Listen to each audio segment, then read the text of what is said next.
Iran और Israel के बीच बढ़ता तनाव कम होने का नाम नहीं ले रहा है। अब एक बार फिर से जंग का तनाव दोनों देशों के बीच में बढ़ता हुआ नजर आ रहा है। ऐसे में दोनों देशों के बीच छिड़े घमासान में अब इजराइल ने ईरान पर ताबड़तोड़ हमले का भी एक्शन प्लान बना लिया है। बीते शनिवार को इजराइल ने ईरान पर बड़ा हमला बोला। ईरान की राजधानी तेहरान में एक के बाद एक कई धमाके हुए थे। ईरान में घुसकर शनिवार को इजराइल की सेना ने बड़े स्तर पर हमले किए। इसे लेकर दोनों पक्षों में अपने अपने तर्क हैं। इसी बीच न्यूज एजेंसी एसोसिएटेड प्रेस के हवाले से खबर भी सामने आ रही है कि इजराइल ने ईरान के एक परमाणु ठिकाने को भी निशाना बनाया है। तेहरान के दक्षिण पूर्व में स्थित एक गुप्त सैन्य अड्डे की सुविधाओं को नुकसान पहुंचाया गया है। रिपोर्ट की माने तो एक वक्त ऐसा भी था जब इस ठिकाने को ईरान के परमाणु हथियार कार्यक्रम से जोड़ा गया था। इजराइल ने अमेरिका को ये वादा किया था कि वो ईरान से बदला जरूर लेगा और ये बदला था 1 अक्टूबर के ईरान के हमले का।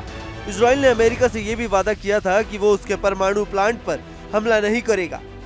अमेरिका के राष्ट्रपति जो बाइडेन के साथ बैठक में बेंजामिन नेतन्याहू ने आश्वासन दिया था कि ईरान में तेल संयंत्रों पर और न्यूक्लियर प्लांटों को निशाना नहीं बनाया जाएगा।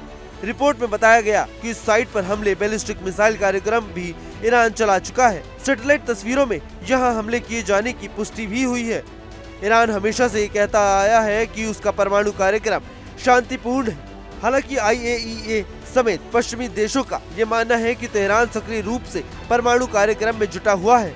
इजरायली हमले में ईरान सेना के 4 सैनिकों के मारे जाने की भी खबर है। ईरान के सर्वोच्च नेता अयातुल्ला अली खामेनेई ने एक दिन पहले कहा था कि इजरायली हमले को बड़ा चढ़ाकर नहीं बताना चाहिए और न ही कम करके आंका जाना चाहिए। उन्होंने इजराइल पर जवाबी कार्रवाई की भी बात कही थी। उधर इजरायली पीएम बेंजामिन नेतन्याहू ने हमलों को कामयाब बताते हुए ईरान की सेना को गंभीर रूप से नुकसान पहुंचाया है।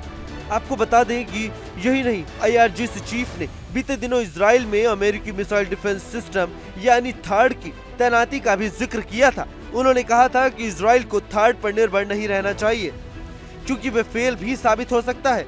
अब देखना होगा कि इजराइल ने जिस तरीके से ईरान के खिलाफ प्लान बनाकर हमला किया, तो क्या अब ईरान की आगे की रणनीति क्या रहेगी? क्या वो इजराइल के साथ साथ अमेरिका को भी इस युद्ध में मजबूर करेगा? Bureau report, news nation.